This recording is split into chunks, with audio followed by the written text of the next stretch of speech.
All right, so now I've told you a little bit about water is awesome and everything. I'm going to go ahead and give Patrick permission to share his screen and switch it on over to him. Thank you very much, Heather. And I am going to make sure I'm sharing the right screen um, this Looks time. good.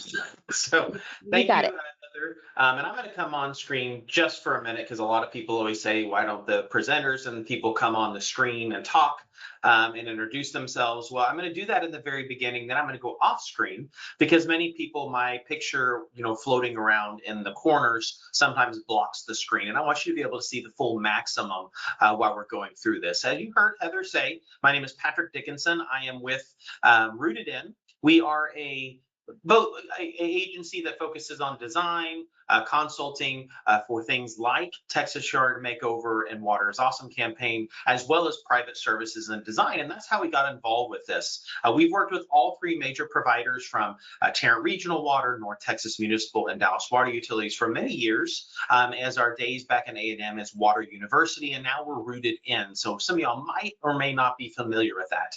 You can find more information about our organization at our website, which is rootedin.com, if my slides want to progress for me.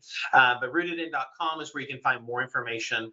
We are in the midst right now of our Go and Grow campaign, which is our garden in a box. And many of y'all may have purchased those. Don't forget about your pickup locations on Saturday if you did. But Water is Awesome campaign is something that we have been very familiar with. You heard Heather talk about the watermyyard.org. I highly recommend you sign up for that because it gives you those updates of, hey, we have rain in the forecast. You have this much rain in your specific area, and it makes recommendations on watering from there. Because Heather is right, that percentage, and she was being very conservative in that percentage of 60% as well. As we know some communities that have pushed that percentage even higher with outdoor water use. And so that's something we want to curb and make better going forward. And it's, one of the things that before I go off screen to show you the Water is Awesome website, which is very, very helpful and useful. And we're very proud to be a part of that and help with a lot of the information that's on this website, is you have to remember what that water was actually intended for. I jokingly for many years as we've taught these programs said that I wish that every person who signed up for a water bill was required to go and tour a water treatment plant. Because once you see the infrastructure, the manpower, the knowledge that goes into making us have safe drinking water, we really wouldn't question the cost of water. And then if you compare our cost of water to the rest of the country and the rest of the world, we do have a luxury here in Texas, and it's called inexpensive, safe drinking water. But it was never really intended for outdoor use. We kind of took advantage of that for that outdoor use. So now let's talk about that Water is Awesome website. And it's very simple, waterisawesome.com. You cannot get any more simple than that. And I'm going to change screens, and I'm actually going to show you the website. I want you to be able to see how easy it is to maneuver and navigate the website. Obviously, it opens up and it kind of goes through different slides. But as you scroll to the next page, you're going to see all the tabs that you heard Heather and I talk about. Excuse me, and the one we're going to talk about today is the Texas Yard Makeover, and I'll click on that and show you some of those pictures here shortly. And then the Texas Yard Makeover Weekend Edition, which is a little bit smaller projects. The Texas Yard Makeover was one that we were partnered with and brought in one of our clients. It is our design through Rooted In. And then going into the plant search, which is very helpful. It has a lot of great native and adaptive plants on it. But I will tell you the do-it-yourself brochures. These are ones that we actually authored for the Water is Awesome campaign. This one right here, which is the Water is Awesome Landscape Basics, goes through a lot of what we're going to talk about tonight. And I'm just going to highlight some of those design principles that we're going to talk about. Some of my design principles that I use in my everyday job as a designer with clients. And so a lot of great helpful information out there. So I highly recommend you visit the website, kind of scroll through these tabs. Oh, now it doesn't want to work. Scroll through those tabs with the Water is Awesome campaign, and it goes all the way down. So we've been doing this for quite some time now with the Water is Awesome campaign. So have some fun, flip through this. It even goes through indoor water savings, not just outdoor water savings. So I do highly recommend that you take a look at that. Now flipping back over to the other screen in the slideshow, I want to kind of talk about the project that we did for the Texas Yard Makeover. So this is a project that's a pretty typical average size home. It is in the Dallas area where this was done. And as you can see, these pictures were taken during the wintertime as we began the design process. The homeowners were wonderful to work with. They were actually very familiar with native and adaptive plants, and it turned out beautiful. The whole project, the whole experience for the client was wonderful. And then as we go through and just look at some of the other slides, we went all the way down the side of their house and really updated the whole thing, keeping with the existing trees. We were even able to reuse some of their existing rock because a lot of people like to use a lot of rock in their own landscapes. It gives a nice texture contrast to the landscape and really can benefit the aesthetic and the contrasting in the landscape. So now I'm going to switch back over again. I know I'm going back and forth, but it has a good reason as to why. When you go to the Texas Yard Makeover tab on the website that I showed you, there's a lot of great videos, and these videos are actually the commercials. Well, they're extended of the commercials you probably saw on TV last year. This year's commercials are the weekend edition of the Texas Yard Makeover, but it kind of shows you the before and afters as you go through of the before, and then it goes into the after. And this is a true, real turnover of a landscape of the before and after, showing us reusing, talking about rain gardens, native adaptive plants, the principles of thirds, which I'll talk about here in just a second. That's not me. He was the host of the show that kind of did this, but it was just talking about the yard itself and not necessarily about us as the designers. But it's really interesting, that before and after. So we're very proud of that. Very glad to be a part of that project as a whole. But I would let you know, there's also great videos on there that talk about the before and after. It talks about irrigation. It talks about the native and adaptive plants that we use. These are just some shots that were taken during the actual filming process. We've been involved with many filmings over the years, whether it be new segments or different commercials and pilots of shows. This was definitely more involved when you had so many people on the crew. The garage was set up as kind of the staging point where they were going through the shots. And you can see me in there. We were actually out there with the landscape crew doing a lot of the installation and the prep. My colleague Clint and I, yes, we spread and mulched for this and everything. But it's a great before and after, as you saw in that shot. And it was the part that I don't think we got in the shot was also that their lawn in the front, where you see the crew standing, we took up all that St. Augustine grass and we put down native buffalo grass because the homeowners wanted to have a native grass, kind of a prairie feel. So they left it unmowed, and we did an improved variety called Buffalo 609. So they were able to allow it to go unmowed. And it only reached to about 6 inches. So it really did work out well for them. And they're very pleased with it. I had not been by there this year. I probably should drive by there and take a look at it. It's now a year in maturity. So hopefully everything's looking really good for them. So now let's go from Texas Yard Makeover and let's talk about how we got to this process, how we made this before and after happen for these homeowners, and what design principles and processes do we actually use. Now, as we go in and we talk about design, many people that take these classes with us through Water is Awesome, where we post all of them on our websites and social media as well, is the process is very simple, and you might be surprised that you've actually been doing it already.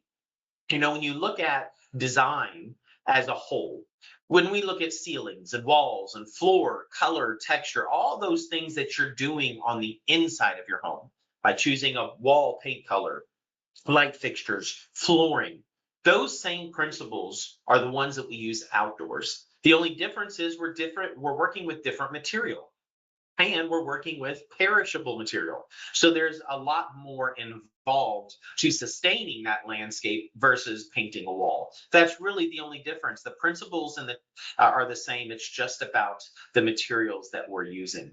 But the benefits of a healthy landscape far outweigh the negative. Many people see lawns, they immediately go to things like water hogs, different plant material. But the benefits of a healthy, well-planned landscape is home value, curb appeal. You have to remember, many of y'all, if you're new homeowners, the curb appeal is your first and last impression of the home that you purchased or decided to purchase. Reducing utility bills, I can speak from this from personal experience. The front of my house faces due west, but I have two 70-year-old oaks in my front yard.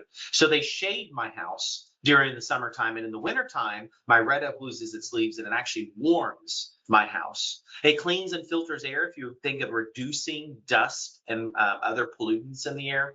Tree roots, shrub roots, perennial grasses have very extensive root systems. And so they actually have better erosion control than turf grass does. Turf grass is actually not the best erosion control. And then fire buffers. This is something many people learn the hard way too, with dry landscapes kind of catching up, especially during the dry droughts that we experience here in North Texas and on the West Coast, many people on the West Coast as well. So when we start a design, when we're looking at this, the first thing that I always ask clients are, do you have the site plan survey of your home? This is where I can start making notes. I can start making the design. The design sometimes tells me what needs to happen, but it also allows you to put things on paper. So give yourself a plan. This is the biggest thing I tell people when a lot of people say, well, why can't I just hire the landscape company to install the landscape? Why do I have to design it first? Well, how do you know what you're going to install without a design? How do you know proper plant spacing, textures, contrast? There is a whole reason we have a design industry.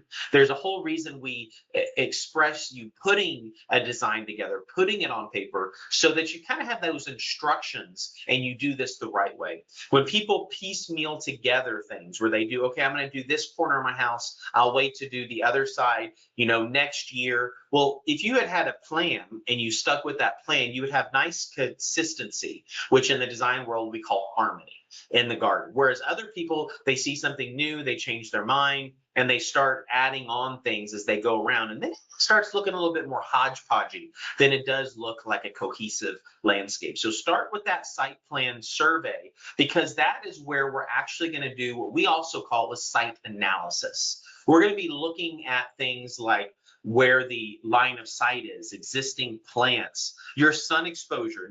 This may be a south-facing wall, but your neighbor's 8-foot fence is casting a shadow and turns it from full sun to full shade. That's a very real thing. My biggest thing that I always focus on is line of sight. This is very important because many people will stand out in their backyard and basically treat their backyard along the back fence as a symmetrical piece, where we don't build homes. In majority of the time nowadays, we do not build symmetrical homes. That's why homes have different elevations, where you might have a driveway on one side, it goes out the other. And that's because we're not symmetrical beings. We tend to have one eye stronger than the other. And so we're looking for balance, we're looking for harmony. And line of sight might be where you're standing out your back kitchen window looking out at a fence area, may not be the center fence area. So when we look at line of sight, I'm looking at, okay, it's not just standing out of the sidewalk looking at the front door, and that's my line of sight. It might actually be as I'm driving down the road and looking towards the front door and then past the driveway. So line of sight is not always directly centered looking at your front door, and that's very important as we do this. As we do our site analysis, taking that survey of your property allows you to make notes. It allows you to go through and say, okay, looky here, I've got this big canopy of trees all across the back of my house, which is casting a shadow, and I'm having a hard time growing turf. And turf grass, if you don't receive at least 4 to 5 hours of sunlight, turf grass should no longer be an option. The other thing is, let's say I want to bulk up my outdoor spaces, patios, decks. That's all what we consist of hardscape, things we're not trying to grow. But you want to reduce your turf footprint. You want to bulk up your bedding versus what the builder may have given you all across the front foundation of your home. We start making these notes and we look at line of sight at the home. a lot of times the design starts taking shape on its own and starts dictating to us what needs to happen. So here now what we've resolved is I was able to bulk up outdoor living space. I was able to reduce the turf in the back and create a beautiful shade garden where it is shaded and possibly some shaded seating. And I tell you, I value that as a fair-skinned Irish boy. I really value the shade myself. And then in the front yard, instead of isolating my 2 trees in the front yard, I'm able to carry the beds out and include my trees. This is actually better for trees versus in lawn. Lawn can rob surface water from trees. It also can be competition. It can create the equipment that we use for maintaining our lawns can cause damage to trees. And surrounding turf with landscape bedding has been proven to actually hold moisture longer than turf versus turf going right up against hot concrete during those summer months. But the balance is what I'm looking for. And this balance is something that I do practice in my everyday design world. And I'm looking at this every day. I take a step back and I talk to the client. I say, okay, how much turf grass do you need? You have a big dog, you have a little dog. You have kids, you need a soccer field or a lacrosse field in your backyard? Most likely not. Can I reduce my turf footprint to about 1/3 of my landscape, allowing me then to bulk up my bedding to about 1/3 of the landscape to put a lot of the great plants that I search for on the Water is Awesome website? That still allows me 1/3 hardscape, which again is your driveways, your decks, your patios, everything you're not trying to grow. That's hardscape. This rule of thirds gives you a nice balance in the landscape. And this is something we started teaching now almost 15 years ago at Texas A&M, and we still use it today in our everyday world with design. It's a nice balance. Now, am I asking you to measure the exact square footage of your property and break it down by thirds? No, I'm not asking you to go to that much trouble.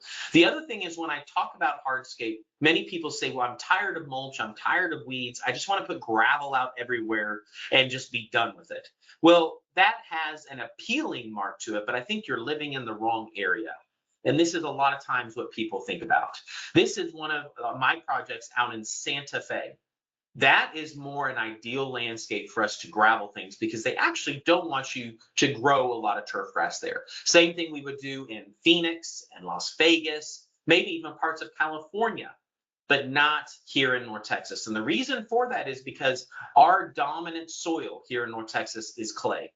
And when you put a lot of gravel and rock out on clay, you're causing more compaction, which actually can increase your runoff in your landscape. So we ask that you not go to this extreme unless you are in Santa Fe or Phoenix. But I have a feeling many of y'all that are watching today are in North Texas. So this is kind of just a good schematic showing you kind of what those rule of thirds represents. This is actually our old demonstration home on the A&M campus, where we did have about 1/3 turf, 1/3 bedding, and then hardscape, which we do believe in the pervious hardscape, which is more of the gravel walkways and things that actually allow some water in. And we don't get as much compaction when we surround it with that bedding. So this is more of a balance. And here's the other thing.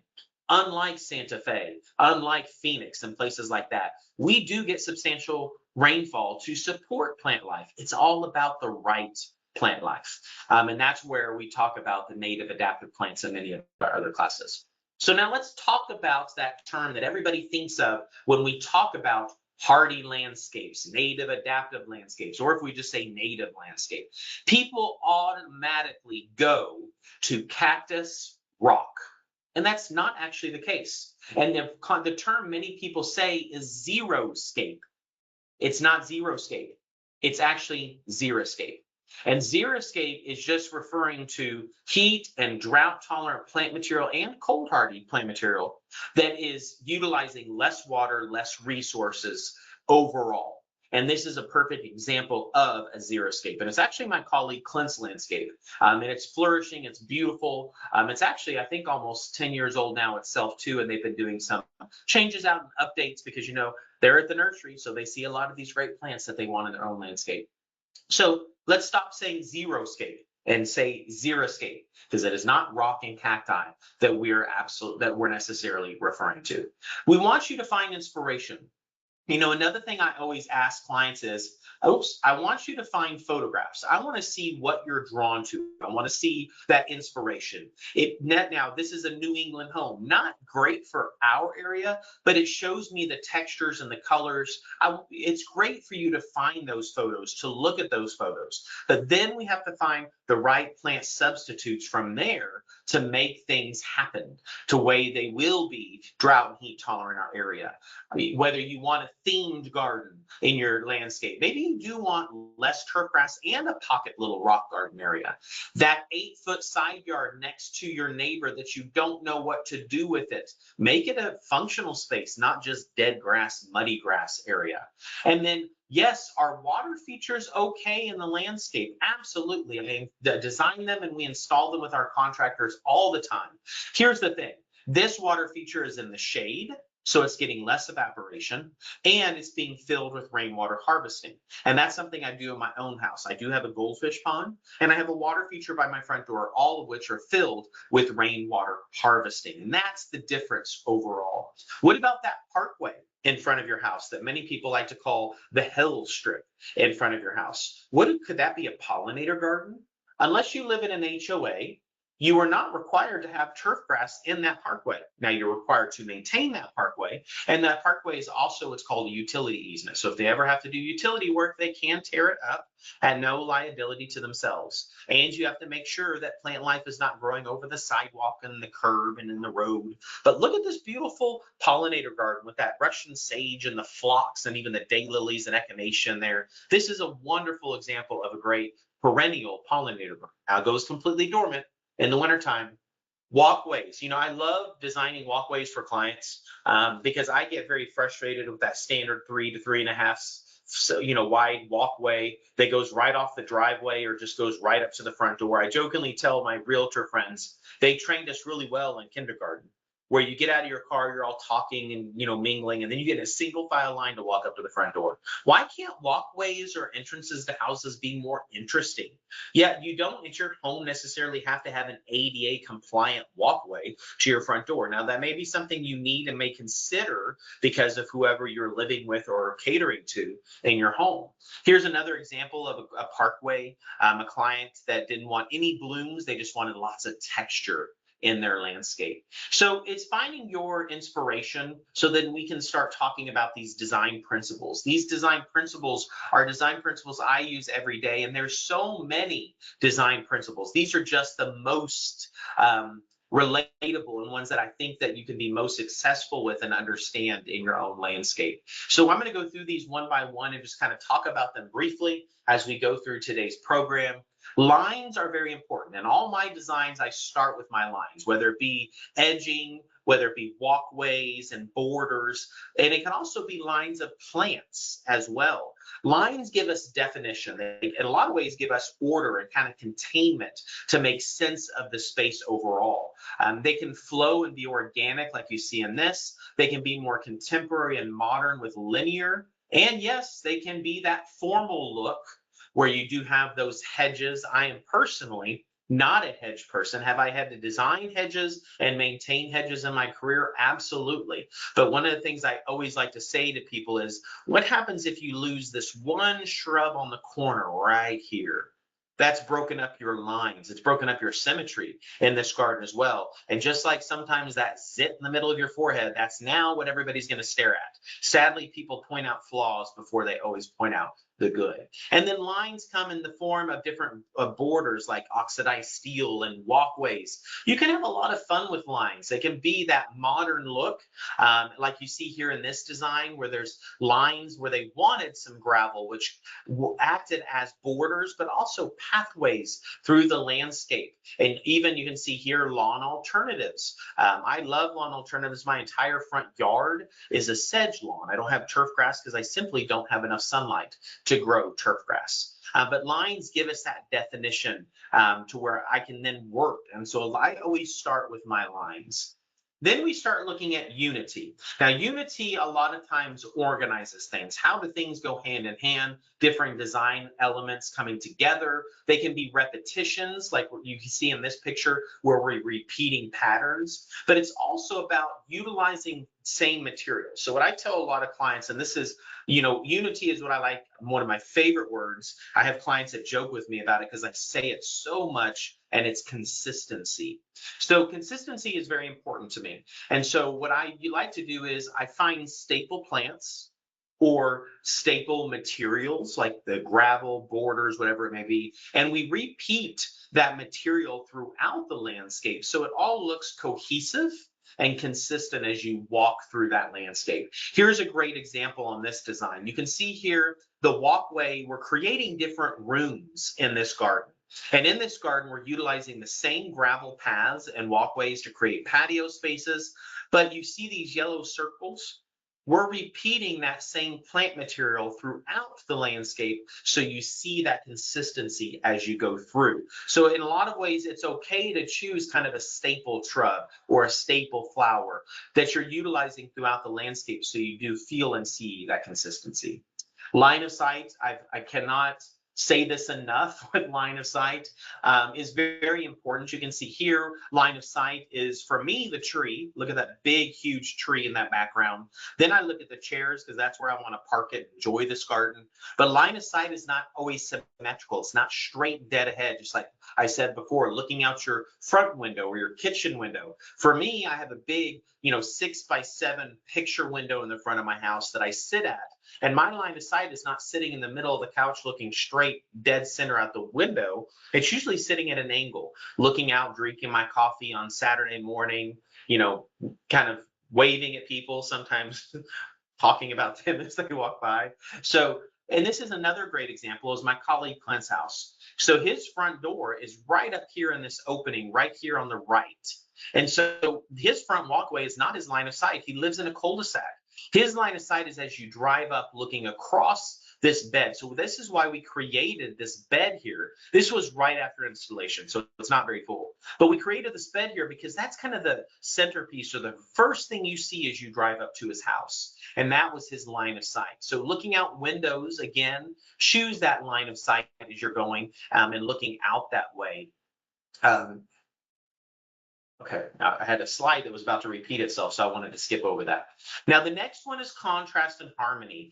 This is a lot of times coming through colored or themed gardens as well. Color can be impactful. It usually evokes the biggest response in us, like you see in this large grass and the contrasting colors in front of it. So contrast is very, very important. Otherwise, like when I've had people ask me, I want an all white garden, I want an all purple garden, I want an all, this garden. Well, you're not going to necessarily see each plant individually because those same color palette will start blending into each other. It sounds nice in the idea, but it doesn't always work out exactly right. But unity or harmony coming together sometimes is the themed garden. And I want you to be careful with the themed garden, because once you choose a theme, you need to stick with that theme. And I love using the example of one of my dear old friends who she told everybody that she was an army brat growing up. She lived all over the world. Her most influential years were done in Japan. Turned her entire backyard into a Japanese garden. She had authentic lighthouses and pagodas, all kinds of stuff. And so we turned it into a beautiful walking Japanese themed garden. And about a year later, I like to always go back and take, established pictures of landscapes. And I walked into her backyard because she wasn't home yet. And I stopped dead in my tracks. It looked like Canton had thrown up in her backyard. She had metal pinwheels, metal goats, Texas stars, which in the right environment or right setting would have looked great, but she had lost her Japanese garden. By the time her and her husband got home, I had made her a nice little stack on the side and said, you choose this or you choose that garden. And she said, wow, I didn't realize how much I had lost my Japanese garden until you had done that. Color is one of the biggest impacts we can make in a garden, and it evokes some of the biggest responses. Whether you're warm tones, which are typically your reds and oranges and golden yellows, or a cool tone like your blues and your greens and white. falls under the cool tones. Light pinks fall under cool, dark pinks fall under warm. So it depends on where you fall in that. It evokes different responses in different people. Blues can be soothing, reds can be invigorating, sometimes yellows are agitating to people, but it can just create a lot of contrast. I'm gonna say that a lot. And contrast in the garden. Like you see in here, you can see feel the wood grain of that bench, the flagstone going through, and then wow, look at all the color, the silver leaves, the pops of purples and yellows and pinks throughout the garden, which is a classic garden color combination. Purple, pink, and yellow is a classic one. Sometimes less is more. You know, you don't have to always be influenced by the Joneses down the street and what they're doing in your garden. Maybe you need to do less. Maybe you're that person who doesn't need to have a lot of flowers, but you want to have an impact. Something like this, adding some beautiful red urns to a back fence, perfect with that chartreuse of the asparagus fern on the top of it. Shrubbery that contrasts up against it. This is a Eureka Gold Yaupon up against Laura Petalum, which is Chinese French flower. And then variegated plants. I am a big variegated plant. This is one of my favorite views in my own garden. We've got that dark, dark purple, the Princess Caroline grass, and my variegated Rose of Sharon in front of it with the candy corn spirea and the Dusty Miller. It's just so beautiful the way it all contrasts. And I see every plant individual in this garden. Texture plays the same thing. You got to have contrasting textures, fine up against coarse textures, heavy up against light plantings, and thin and dense, light versus shaded areas. So texture and color work hand in hand a lot of times that create an individuality where like I was saying, where you see every plant individually in your garden. And going back to this picture again, contrast. That grass is a massive contrast in texture. And then we also have the contrasting color in front of it. And then going back to this picture, where you see this client who said, I don't want any blooms in my garden. I didn't have the heart to tell them that the grass, that actually is a bloom on the grass. But they wanted to see every plant individually. And you do.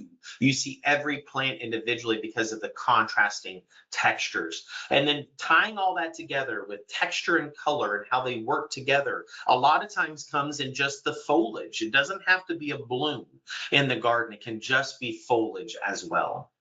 Transitions are also very important. You know, I work with going from one material to the next material, and how do we transition from the backyard to the side yard to the front yard, and how gradual are we going to do that? Do I use the same material? This is that consistency again. Do I use the same rock or walkway going all the way through the garden? So even though as you enter rooms of the garden, you're also on the same material as you transition through that garden.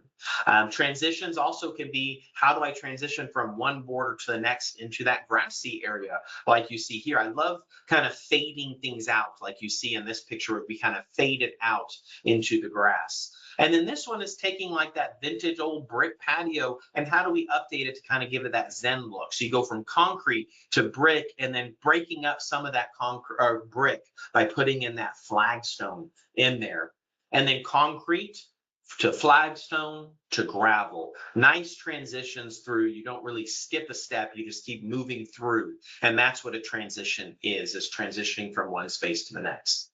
Now, proportion can be fun. Proportion can be garden art.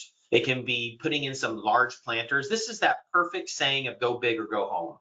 Make an impact. The first thing you see in this picture are those amazing planters where they have this really interesting banding going around it. Then you see the palm trees and the grass and you're like, oh, look, there's somebody walking in the background.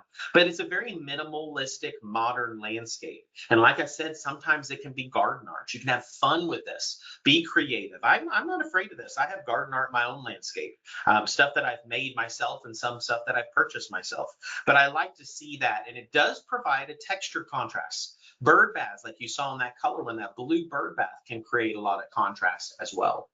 Balance is something that you need to be careful with because we're not talking about the formal garden like you see in this picture where if I take a picture of it and I fold it in half, it matches perfectly. We don't always get the opportunity to design symmetrically. Symmetrically also gives us a lot of times even numbers, and I'll talk about that here briefly in a minute. We plant in odds or multiples of 3. That's how we design things. We're looking for balance, and what we mean by balance is an asymmetrical place where we have a calm up against a little bit of chaos. like this, you see this in this picture here. This is maybe some of y'all in this call today where you're a big perennial lover. Well, perennials can look pretty rough after August, and they're kind of getting a second wind right now. Well, where's the calmness? Where's the balance in front of that? And that may be where we need a little lawn space or a patio space. And many times I get called in where I work with people who, we'll call them plant addicts, where they have a one of everything in their garden, and they have me there to design and convince their spouse that they want to reduce even more grass to put in more of their plants in their garden. And I'm actually there to tell them we need more balance. How do we balance this out? By creating some calmness in front of that. You heard me say earlier about repetition for that consistency. Repetition can be just creating a border plant to kind of frame things out. Sometimes less is more, but also can be some diversity in there as well. We love diversity, especially when you're trying to create an ecosystem for pollinators and wildlife. And again, sometimes less is more to correct a space. The simplicity of the gravel and the yucca in this picture was all that space needed. And again, you might be that person that's looking for correcting a space or doing something in your landscape, but you're getting overwhelmed because you see that one of everything person down the street, or your friend who's the one of everything telling you the 50 different plants you need in your garden when you may only need 3 to 5 in your garden to correct that space. And then again, that repetition of creating that consistency as you walk through that space, like the side yard here with those pavers. It's a beautiful shade garden. I can only imagine how peaceful that setting is to sit in. Now, form is a lot of fun. I do like using form because we have plants now, the way they're breeding things, they grow all different ways: columnar, pyramidal, shrubby, creeping, and you'll hear dwarf and petite and everything also used a lot nowadays because they are breeding plants to be smaller to fit our urban environment where we don't have the space necessarily to grow out anymore. And like you see in this picture, these are all evergreens, and then weeping in the background, like you see right here, is one of the more popular forms that are out there. But I want you to be careful with that because the downward motion of weeping can actually evoke a little bit more of a sad response. And then also be careful if you want a low maintenance garden. This one, these are being pruned to be that round shape. The more once you prune a plant to maintain a shape, the more pruning you have to do to maintain that shape. So pruning for topiary, like you see in here, requires regular pruning. Things like boxwoods, in order to really keep their shape, sometimes could be weekly, depending on if they're in full sun and if you're really wanting that sharp look with that pruning. And then weeping, like I said before, can be a lot of fun in the garden. This one doesn't look sad to me. This is an weeping Atlas cedar. It's actually very interesting. I feel like Mr. Snuffleupagus is about to start talking to me from this plant. So treat it as a specimen, have fun with it, just don't go crazy with it. The whole point with design principles and to also talk about this is also to encourage you to think outside the box. You know, start creating your own gardens, your own dynamics in the garden, and not necessarily what everybody else is doing. And I want to kind of show you some examples of that. This first one is actually a client who was doing a massive renovation to a 70s ranch. You can see the huge addition in the back. The previous homeowners had sodded the front yard just to sell it. But as you can see here, they get almost no sunlight in their front. And then again, there's that little narrow 3.5-foot walkway going up, and they wanted more of a modern look. And that's exactly what we did. We brought in some beautiful pavers, concrete pavers. We did bring in some rock and some beautiful contrasting boulders. We actually used onyx boulders for this. And they didn't want to mow. So now they have this solid green sedge lawn in their front yard like I do in my own garden. And this was the end result in their garden. So sometimes less is more. Contrast is beautiful in this. And look at that walkway. 2 people can walk up side by side talking as they go to the front door. Did you know duplexes are on the rise again? I've had to design duplexes in my career.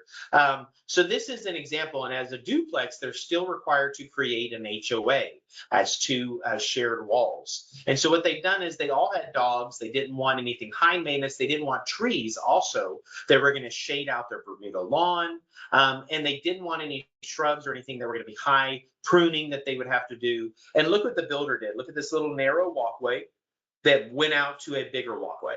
I was like, why don't you just do the full width and do the wide walkway all the way down? And so that's what we did. You have a 6-foot walkway going all the way up to the front doors, and just very simple soft leaf yuccas and spineless prickly pear, also known as a puncha in the garden. But it's very interesting to me about the duplexes coming back.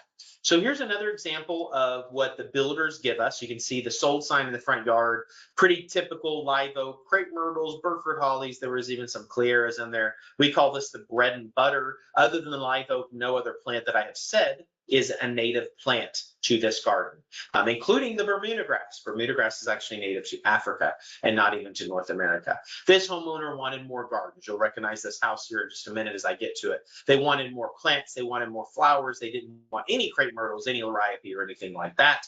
And that's exactly what they got. You probably recognize that from me talking earlier about this garden. And again, there's the weeping plants. Look at that contrast with those variegated yuccas and those red buds in there. That's the contrast. That's the color that we're looking for to help define all these plants for you in your garden. This was an interesting project as well. This homeowner was wanting to go very low maintenance. They had bought the house sight unseen because they were moving for business. And the first week they were there, as you notice, there's no grass. We had a heavy rainstorm. The soil washed over the front walkway of the house, and they called them in. Their neighbors called them into the city, so they got code enforcement out. Their walkway was the old aggregate. And this is just from a design point, not necessarily from Water is Awesome. I just like to tell people design sometimes creates a domino effect. And what I mean by that is once you start putting in new plants, new landscaping, new trees, new walkways, then you start noticing things about the structure. And you're kind of like, what in the world was going on here? So this is what happened with this client. I said, well, what about all of this, all this ornamentation, these metal shutters on your house, the door? And they're like, well, what do you mean? I'm like, well, don't you think that's going to look a little outdated with the new landscape? They're like, oh, you don't like it? And I'm kind of going, you do? So I was like, this is a lot of times this design, my job goes to the structure. And sometimes I do indoor or interior design as well because those principles line up together. So taking some of those embellishments off, just doing a little bit of some fresh paint really updates the house and makes a big difference overall. So let's touch now, after we've gone through some examples of design and what you can do, and let's talk about some of the wonderful plants that are out there. Now, we all love, here at Rooted In, love our native plants. The older I get in design, the more I love and appreciate our native plants in our ecosystem. I do get very excited about new release plants and breeding. My colleagues and everybody knows I'm very, very partial to Rosa Sharon, or you may know as Althea, which is the true hibiscus. And that's because I grew up with them. I love all the new varieties and heights and growth patterns coming out, all these plants. But that's an adaptive plant.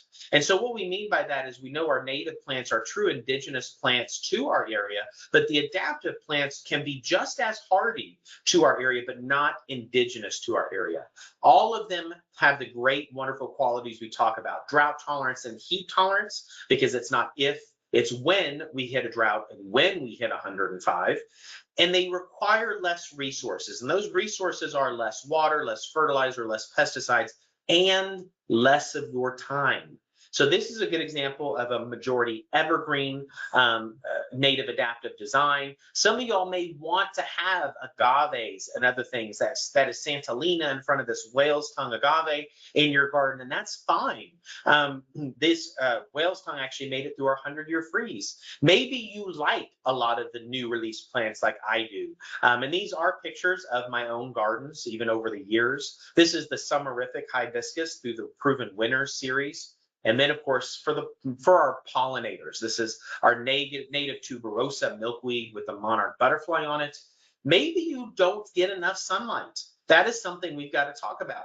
Landscapes mature, trees do not stop growing. We shade things out, and there's a lot of benefits to that. Like I said earlier, I love shade gardening. I love being in the shade versus the full sun. So I'm the designer that walks out in my long sleeve UV shirt and my big rim hat to meet with clients to protect myself from the sun. And then I'm in the shade whenever I can. And I plant trees for that shade very reason. When you're purchasing plants, how do you know what is right for you and what is wrong for you? Well, you can use that search engine on the Water is Awesome website. You'll know what is native and what's not native. We have great information on that we provide clients as well, even at the nursery. But pay attention to the plant tag. It's not just a pretty picture and the name of the plant. It has valuable information on it. It tells you how big the plant gets, the sun exposure on the plant. And that's important for plant spacing and proper plant placement in your garden. Most importantly, it tells you your hardiness zone. Do you know your hardiness zone? We are all 8A on this call. Unless you are further west, northwest of Fort Worth, and you're tiptoeing into that 7B category. But majority of us are 8A. That is just talking about our winter hardiness. Your average rainfall can be different. Your soil type could be different. So there's a lot more that goes into this calculation. The whole point is, if you're looking in a garden and you see a pretty flower, but there's no plant tag, you don't know what it is, know it before you grow it. Be a better educated consumer. You all have mobile devices in your hand that you can Google a plant. You can even do reverse image search on a plant to find out what it is if you're in a garden center and it doesn't tell you what it is. We want you to have great success with the plant. A lot of people say, well, in the big box stores, I can go and return a plant on a 1-year warranty. Well, that might be fair and good. Those warranties are a little bit misleading. But also, would you rather keep replacing a plant over and over and over again, or get a plant that will establish for you in the garden and really thrive and show you what it's got? That's the plant that I want in my own garden. So to look at a closer look of our hardiness map, which is our macro environment, the hardiness zone is what we all share. So if you look here, this light yellow color that's going across the southern part of the United States and across North Texas is 8A. So you can see how DFW area is right there. Your microenvironment is your little safe place at home. So if you can look here, that I just highlighted because I had to click on that for Dallas area. But your microenvironment is your home. How do homes and fences cast shadows and go from full sun to full shade? Irrigation, supplementing water for plants to live longer and thrive for us. This is a little bit of a closer look of that 8A. And you can see here, if you go all the way up into the Decatur area and even Gainesville, which I do have design work, we tiptoe into 7B. Not a whole lot different, but can be a little bit colder. They do see more inclement weather during the winter time than we do. Now let's talk about plant spacing really quick. This is the geometry that many of y'all thought you'd never use again. So the distance across the circle is the diameter. Half the distance across the circle is the radius. So when we space plants out, we're imagining an imaginary dot in the middle of that plant, which we call on center. And so if we tell you all 3 of these plants get 6 feet wide, you're roughly measuring from the center of the plant to the next, and you're going to space them 6 feet wide minimum. I have had clients and I know people that say, I want my plants to grow up and never touch. So that could mean, do you need to go 8 feet? You need to trust that measurement when we tell you that plant gets 6 feet wide. And that doesn't mean that plant's not really happy and long-term doesn't reach 7 feet without pruning. That's just a general growth pattern of that plant. So if you have a 6-foot plant, a 5-foot plant, then your spacing would be 5.5. It's the average of those going forward, or not the average, the radius distance between both plants. Trust that plant spacing, because if you cram things in too tight, then that you're going to get disease and insect problems in your garden, and you're going to have to start pruning things in your garden to keep them separated. We tell clients that we design all of our designs at full maturity. And when we go into and install these designs, we tell the client it might be a little bit of a planting shot, meaning it could look a little sparse in the beginning. That tells you, or tells the client, that we space things properly to give everything the elbow room that it actually needed in that garden moving forward. The other thing is paying attention to sunlight. Now, our days are starting to get shorter. We're casting longer shadows. So the sun that's at the very highest is our June 21st during the summertime, when we have the shorter shadows. So some areas that may be full sun, by the time we tiptoe down into our winter sunlight, could be shaded. But that winter light doesn't always mean a whole lot, because the plants are only active as we get into these higher sunlights. But If you wait and measure your sunlight in January and February, an area you think that might be full shade could turn out to be full sun by the time we hit that summer months. Now, how do we define that light? Well, I'm going to break this down for you. Full sun is direct sunlight all day long. Part sun is the filter light that's going about 2 to 3 hours without direct sunlight, typically shade in the afternoon. Part shade is 4 to 5 hours. This is half a day sunlight that we call dapple light, and that's typically shade in the afternoon. Full shade is no direct sunlight, but can still be bright out. And dense shade is when it's so dark you have to take your sunglasses off, like the redwoods of Northern California or the piney woods of East Texas. And if I drew a line between part shade and full shade, and I said we should not grow this plant below this line, can you think of what plant I'm referring to? I'll give you a hint. It demands a lot from us, and that's turf grass. If you don't receive 4 to 5 hours of sunlight, turf grass should no longer be an option. Not that people won't overwater and over-fertilize it to get it to grow or over-prune their trees to get more sunlight. It's just that's not what the plant wants to do. All of our turf grasses here in North Texas are classified as full sun plants, but there are some shade-tolerant plants out there. One of the best water moisture controlling practices that I can tell you in all of our programs is to mulch annually. 2 to 4 inches of mulch. I'll tell you do 4, because if you do 2, then you're going to, in a few months, go, where did my mulch go? This has the best moisture control qualities in our landscape bedding. My favorite part of the whole thing is it helps control weeds as well, smothers weeds. I'm not a weed puller. I prefer to pick, prune, and deadhead things in my garden just to enjoy that, but I don't like doing the weeds. Now let's finish out our program for tonight. Let's talk about that irrigation. Now, irrigation is a very general term. Irrigation refers to you at the end of a water hose, or you at the watering can, or your automatic sprinkler system. It is estimated that 30 to 70% of water, municipal water that has been treated for our consumption, ends up outdoors. And you heard earlier Heather talk about that percentage. And we know some areas that percentage can be anywhere from 50 to 70%. Don't forget what irrigation is designed to do. It is designed to supplement the lack of rainfall. It is not meant to be your sole source of water for your landscape.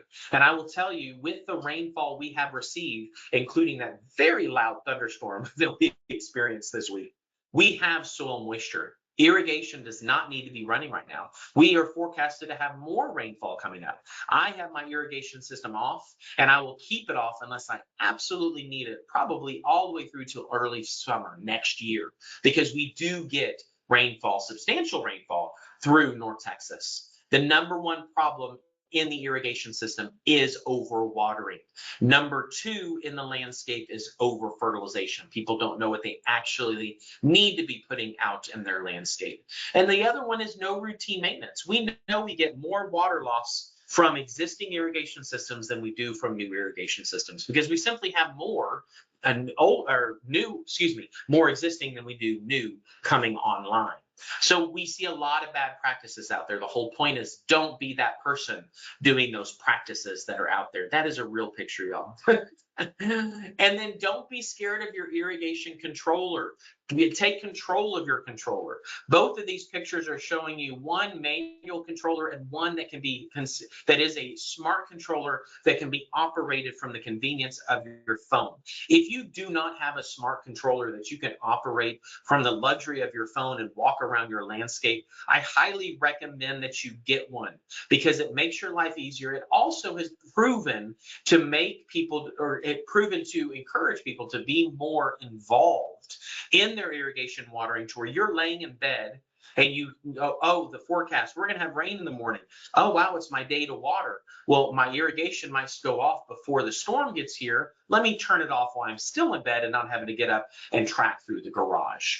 Every automatic controller in the state of Texas is required to have an operable rain and freeze sensor to avoid situations like this or like this, because we hope none of y'all would do this in the landscape. So that is the end of tonight's program with the Water is Awesome campaign that, again, thank y'all so much for letting us be a part of again. This is a snippet of our program that we call Be Your Own Landscape Designer, where we do kind of instruct homeowners to go through and do things themselves. If you have questions, you're more than welcome to reach out to us. The best way is on any of our social media, which is at RootedInTX, and of course our website, which is rootedin.com. And we do our best to answer all inquiries on there. I myself am traveling and meeting with clients on a regular basis, so I'm not always the one answering you, but my colleagues, Clint and Daniel, are happy to do that as well. So Heather, I am good to go to start opening up for questions. If you see, I'm going to go to the chat really quick. I'm trying to get there really quick so I can see if we have any questions. Yep, we definitely have some. Thank you so much. And I'll just, if you don't mind, I'll go ahead and start asking you some Yeah, questions. if you're going to run through them, because that might take me a minute to go through all of them. Yeah, go ahead and just start Yep, asking away and I'll answer them. great. All right, so our first question here is asking about when you're planting plants that flower at different times. So if you're having maybe some bulbs in the spring and then something else that's going to bloom later in like the summer or the fall, can you put all that in at the same time? And can you put all that in the same bed?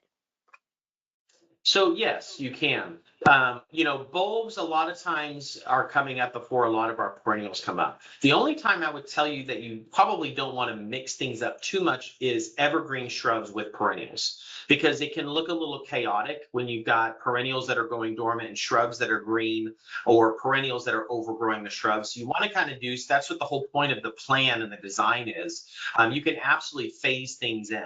And a perfect example of that might be like you want to have some summer pruning or summer blooming salvias, but then next door to it, you want to have some of our fall blooming autumn sage, or, like my white mist flower is about to start blooming. And you can phase things in that way. I would just be careful doing too much mixing of flowers with shrubbery, because that will look a little bit messy. All right, good advice. Okay, so we've got quite a few various questions about HOAs. So can you just go over briefly sort of what the laws are around that in terms of the HOAs and the water conservation landscaping? Yes. So what I'm going to say about that is also to kind of, I deal with HOAs on a daily basis, some of the most strict that we have here in North Texas. And there are Senate bills like Senate Bill number 198 that went into effect of September of 2013. And what it was the state was looking at GIS thermal imaging and seeing that some of the highest water users and highest saturation was coming from these perfectly shaped areas known as HOAs. And so the state put Senate Bill 198 into effect to tell HOAs you need to allow your homeowners to do water saving practices in the landscape. And what that bill basically says is HOAs cannot restrict you from, number one, using native plants, especially. They basically cannot say no to native plants. But it also says native adaptive plants. They cannot tell you cannot do rainwater harvesting. They just have to have in their bylaws aesthetics and locations. They cannot prevent you from doing things like drip irrigation or different maintenance practices in your landscape, like mowing your yard higher. So I would look up Senate Bill 198. Hopefully that will answer a lot of your questions. And it's always good. I will tell you that I've seen a lot of HOA bylaws that have never been updated since pre-2013. And I think that's something, if you are involved with your HOA, you might bring up. And I've seen some very wonderfully written new bylaws within HOA. So the most I'm starting to see now after all these years, over a decade later, is just outdated stuff. But there's some bills out there in Senate and laws that do protect you. Great. That is good to know because, yes, a lot of people, I think there's confusion, right, about they can't restrict the actual specific type of plant, right? They can just Right. restrict the aesthetics. Yeah, and they can say, like, they can put wording in there, like you have to have evergreens, screening the foundation of your home. They want an evergreen. So in the wintertime, you're not just completely dormant and you're looking at concrete type. To remember what HOAs were designed to do. They were designed to maintain property value. So they're looking for an aesthetic and a cleanliness to keep that resale value going up. Now, some of them have kind of lost sight of that a little bit, and I can't answer for all of those. But just looking at those laws, that'll help you out a lot. All right, we've also got quite a few questions about foundation watering. Can you just give a little bit of information about how to water your foundation? Sure. You know, the one thing about foundation watering that I think is a little bit deceiving to people is the word foundation watering. You're not actually watering the concrete itself of your foundation. You're watering the 12 to 18-inch buffer of soil that goes around your foundation. And that is what is basically supporting that foundation. So when we dry out in the summer and our soil shrinks, foundations can start moving and slipping, and that's where we get cracks and failing happening. And also, when we have good rainfall, that soil swells up and supports the foundation.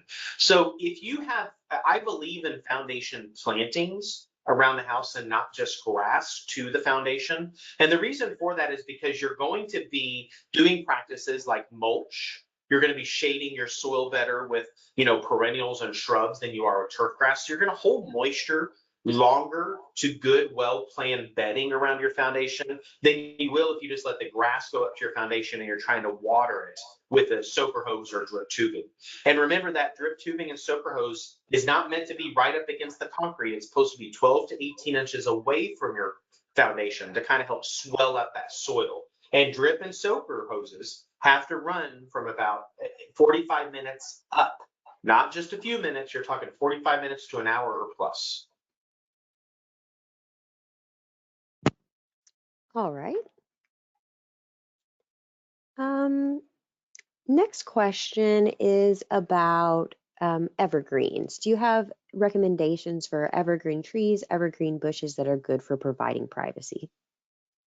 Yeah, so it all depends on also how high they can grow, because a lot of evergreens can get quite large. A lot of evergreens stay pretty small. Evergreen trees, as far as big shade trees, we don't have as many options as many people would like us to have here in North Texas. Live oaks, magnolias. Tend to be the most preferred for evergreen trees. Because if you think about what our canopy or our landscape looks like in the winter, many people would like to say brown. My mom likes to call it blonde and not brown. But there's a lot of ornamental trees that also do provide a lot of evergreen. Things like our native Yopon holly, with proper planting in the right place, can be beautiful in the landscape, just not right up against the foundation.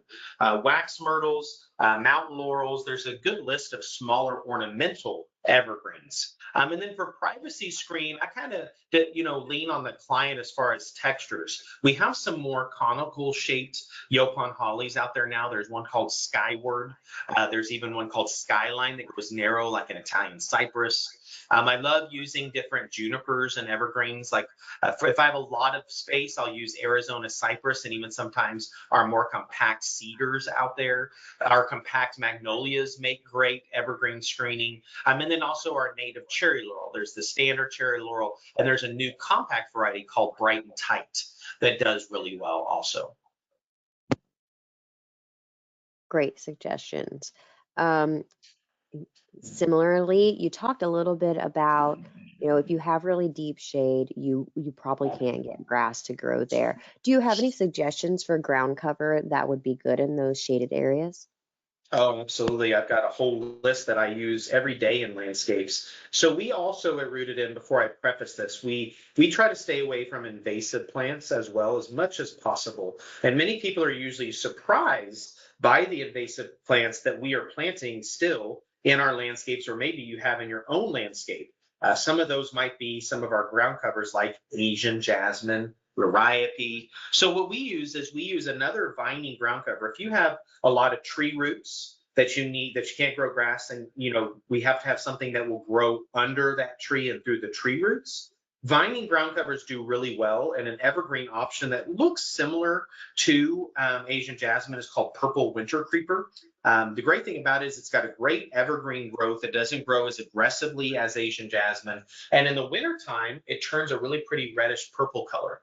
I also love using, if you don't mind it going dormant, I love using horse herb and frog fruit for definitely a more native ground cover look. A mass planting of frog fruit can be stunning and very pollinator friendly. And then I also love using mass plantings of stuff. I told you my front yard I had no turf grass. And so what I've done is I've leveled my front yard and I've used the native Texas sedge. And that is SEDGE. It is a bunch grass that's got a finer texture than Lariopia mondo, a little bit more of a thin blade to it, but it's evergreen. I don't touch it. I don't cut it back. I don't do anything to it. I let the leaves fall in it. All my pollinators overwinter in it, and I really do love it. My dog Sammy even loves running through it as well. Great. Okay, next question. Do you recommend the dyed colored mulch? So I personally do not care for the dyed colored mulch. However, I have to utilize it in my career based on the request of the clients, including my parents who are in Europe and don't hear this call. So what it is, that you have to be careful which dyed mulches you're purchasing. So there are a lot of dyed mulches, and we're talking red, brown, and black mulches you can buy out there. And I've even said, somebody told me they bought green dyed mulch. I have yet to see that one yet. But you need to look at the label and look at the contents inside the bag. If it looks like a natural organic mulch, like a chipped up mulch that's just been dyed, that's perfectly fine because it's a natural mulch. Typically, the label will say forest material on it, that they have just dyed so that it doesn't get that gray bleached out color very long. But if you look at it and it tells you that it says like debris or something on it, and you look at the wood chips on the inside and you see some perfectly squared off chips, what they've done is they've chipped up processed wood like pallets, and they dye it and they try to use it as mulch. You typically see that one in a lot of commercial settings. It also tends to be the least expensive one. I totally believe in recycling and sustainability, but it's treated wood, so it's not going to break down. The whole point of mulch is it breaks down, it adds organic matter and micronutrients to your soil. It does good for your soil, whereas if you're using a treated wood, it's doing nothing for your soil. Right, yeah, and like you said, you can definitely tell the difference of that, right? It's like the Oh, good you can mulch see has it. that shredded look, whereas that is kind of, like you said, it's almost like cut chunks, right? Right. Okay, so in the exact same vein, do you recommend rubber mulch? And what is the mulch that you do recommend? Man, y'all are hitting all the hot points with me. I no rubber mulch, no, never. So you have to remember, rubber mulch is recycled tires. They pushed that for a while to use on playgrounds, and then quickly some lawsuits started coming out because they weren't removing all the wire from the tires, and people were getting punctured by the wire. But it's also, we know that rubber, especially tires and stuff, has leaching qualities that pollute our soil, like zinc and other things. So you're polluting your soil, and we're putting a synthetic product on our soil that you're going to mix in and you're going to lose, and it's going to work its way into our soil. So I see it as littering and contaminating your soil. So I do not recommend rubber mulch. The rubber mulch, or the mulch that I use in my own garden, I use a native cedar mulch because I like the way it smells and it doesn't break down as quickly. So I've used it in some pathways. I use a native hardwood mulch. There's actually quite a few companies, like the Natural Recycler is the name of the company, and they actually have a native hardwood mulch that has been aged so that it holds the brown color longer.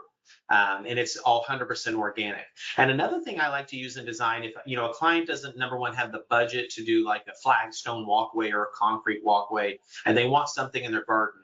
Many of y'all might recognize this from being at the Fort Worth Botanic Gardens or even the Dallas Arboretum, is pecan shells. You can buy pecan shell mulch that has been locally sourced here in Texas, and it literally is the pecan shells as they're holding pecans for produce. And you can put that down as a walkway or use it in your garden, and it doesn't break down as quickly. It does break down, but it doesn't break down as quickly. So those are my favorites. Great. Yep, I agree that native hardwood mulch is great. Breaks down, puts a great amount of organic matter in your soil and keeps that water in there. All right. Next question. Someone has a question about plants near a pool. Are there any plants you recommend or plants that you don't recommend because maybe they would drop things into the pool? Well, that's more about thinking about the canopy of a plant. I wouldn't put like something like a crepe myrtle or something that's going to be dumping blooms and stuff like that all over my pool. So it's a lot of times it's the canopy that you need to pay attention to that's going to probably encroach or grow over the pool. But as far as plants not to use around a pool, I try to stay away from plants that have spines or teeth on them, like agaves and yuccas, because that's the last thing anybody wants when they're, disrobed partially and getting stabbed by stuff. Even holly bushes, I would try to stay away from things like that. Yep, I think that is definitely good. Yeah, paying attention to that mature size of the plant, right? Mhm. Okay. All right, we just have a few more questions. When you are making gravel areas like paths and beds and things like that, what do you do to keep the gravel contained within the area? Well, there's actually two things, and this is when we look at borders. And borders, y'all may know the term is edging, but we don't at Rooted In use the edging you buy at the big box stores. I jokingly like to say it's a tetanus shot waiting to happen because the paint comes off, it starts corroding and rusting, and becomes very sharp. We use different like chop stone borders. We use a different type of steel called 316 steel in ours that doesn't have that problem. And there's even some recycled products like Bendaboard.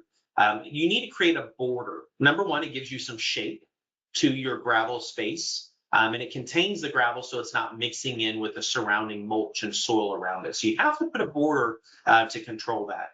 But it can be a stone. I've even used like big river rock. I've used different mini boulders and bigger boulders. So it doesn't have to be like an edging material, but you need to create a border. The other thing is when you're putting gravel or river rock or anything like that in your landscape, you need to put a filter fabric underneath it. Many of y'all may know it as a weed fabric, but we don't believe in weed fabric. That is a marketing thing and it doesn't work.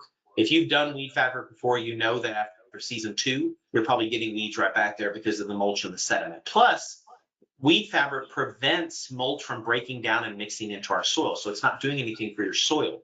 So we use that fabric as filter fabric. And many quarries, like if you go buy gravel and rock, they'll sell you a heavier duty kind of vinyl material that you would put under your gravel. And the whole point to that is it keeps it from mixing with the soil. So a lot of people tell us, well, I don't like doing gravel because I have to keep adding gravel every year. Well, that's because it's slowly mixing in and sinking into your soil. But if you put a fabric there, a barrier between the soil and the rock, it will always stay in place. Excellent. All right, do you recommend soil testing before making landscape changes? I recommend soil testing before making any landscape changes or any fertilizer decisions. People are usually surprised. Soil test through Texas A&M. I think it's now up to $12. You send a soil sample down, and within 7 to 10 days, they will send it back to you. And you have a calculator online. You put your information in, and it tells you exactly what fertilizer you should put out. Think of fertilizer as a multivitamin. If any of y'all take a multivitamin, your doctor will tell you you will absorb up what you need, and the rest of it your body does away with. If you are putting out a fertilizer that has too much of something you don't need that's not being taken up, it can leach out of your soil, wash out of your soil, and that's your money washing out.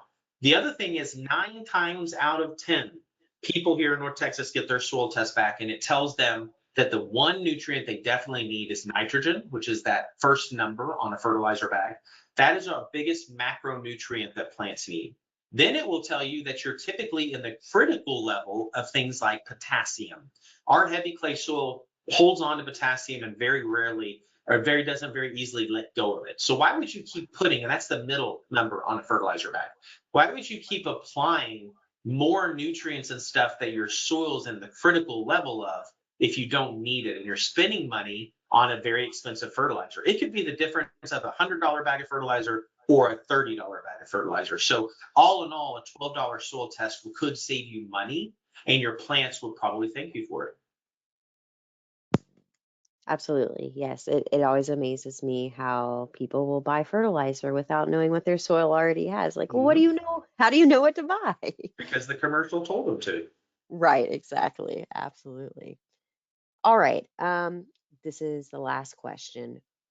What do you recommend for areas that have a high rain runoff? So high rain runoff, meaning that you have possibly High velocity. erosion. Yeah, Oh, erosion. high velocity. Okay. Yep. Well, we can't change the volume of water, but you can always slow down the velocity of the water. So if you think of, for example, when we look at storm drains, we look at ditches, culverts, there's always a bend, there's always a block, there's always something. Like think of your downspouts out of your house. This is the best analogy I can give you because I think I understand the question. When you think of those downspouts, like me as a kid, I used to play in those downspouts when it was raining because of the velocity and the amount of water coming out of there. We always had splash guards at the bottom to help slow down the velocity of water, which then didn't create that big hole in erosion. Once you slow down the velocity of water, then you can slow down the erosion overall. So you need to put some brakes in there. This can be done with different type of tiering, rocks and borders, sometimes even plants that can help hold down. You need something that the water is going to kind of hit and slow down to slow down that velocity. That's the best advice I can give you. Yep, absolutely. And I will also say, check out the continuation of this class series because the next class I believe that we are doing will be gardening for stormwater. So definitely check that out if you're interested in hearing more about using gardening methods to And I control will some of say, not that. to cut you off, Heather, but just Yeah. to mention another project that we were involved with and we're proud of. If you have not been to the Tarrant Regional Water District's demonstration garden on Northside Drive on the levee, that has some great examples of the dry creeks and slowing down the velocity of water, rain gardens, different plants and different designs, pervious surfaces. It's got a great stuff. And we designed that back in our day as Water University. Absolutely. Our campus has several different features that help to control that rainwater and also clean it before it reaches our local creeks and rivers. Mhm. All right. I believe that is it. One last question that a lot of people have. Will the recording be available? Yes, the recording will be available. I'll send it out next week to everyone. Thank you so much, Patrick, for sharing all of your wisdom with us this evening. Thank you for And having us thank back again. Absolutely. And thank you everyone online for joining us this afternoon or this evening. And make sure to check out waterisawesome.com for more information. Everyone have a great night. Thanks. Bye.